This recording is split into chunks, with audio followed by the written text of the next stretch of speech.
about what you're doing here in Korea? Well, when I come into Korea in 1951, I was in a 4.2 mortars. That's a big mortar. I was in M Company, 7th Infantry Division. And I went up into the northeast sector, up around Chuncheon, up around Heartbreak Ridge, Pork Chop Hill, up in that area. That's where I served. I spent most of my time at our headquarters in Chuncheon.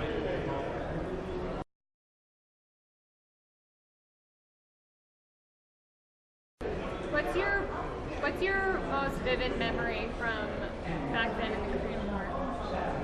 Is standing at the foot of a mountain, watching the F-86s fly over, dropping napalm, stuff like that, and thinking that somebody expects me to go up there. You know, that was the biggest thing that concerned me.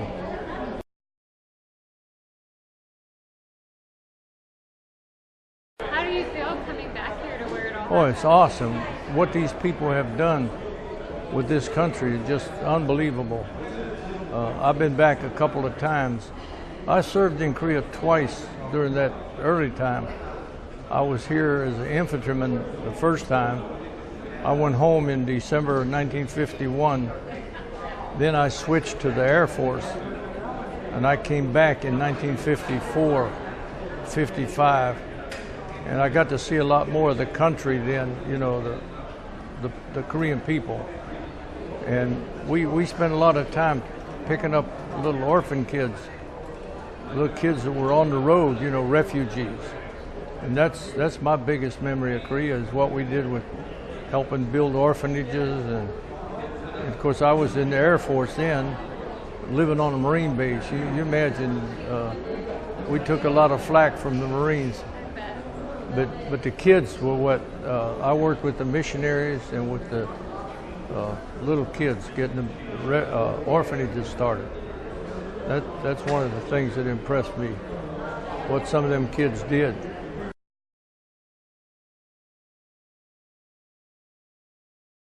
Well, I think that makes the whole thing worthwhile. Just seeing what these people have done with their country and with their culture and how they maintain it and insist on passing it on to the younger kids. And the kind of discipline and family that they have, that's in contrast to the United States. You know, our school systems are in terrible shape. And they talk about 72% of the kids that finish high school go to college, where we have something, what, under 60%? And the education is, I think it's abysmal. I did some school teaching after I retired from the Air Force. I taught 8th grade in an alternative school. And just to see kids, you know, really competitive to go to school, I think it's sad that this country, what they've gone through and what we're going through. But I have some Korean friends who were in the Korean military during the war, and we still have a lot of contact with them. And I'm impressed.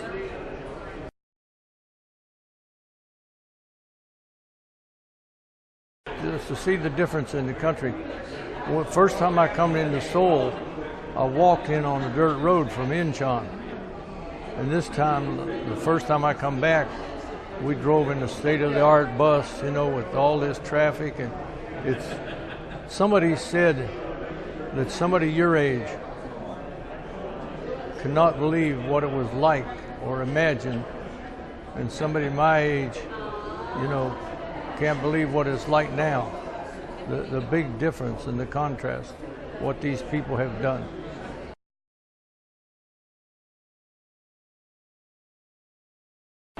Well, this is the last time I'm going to come back, but it's just fascinating. And of course, I'm the national chaplain for the Korean War Veterans Association. And to meet all these different people, like I met a guy today who was in the 3rd Infantry Division, and I live in Portsmouth, Virginia, a small town in Virginia, and we discovered that there was the high school my son went to, there was a fellow who was a Korean recipient of the Medal of Honor. He died 19 days before the shooting stopped. West Point guy from that little town, and there was nothing in the high school to honor him.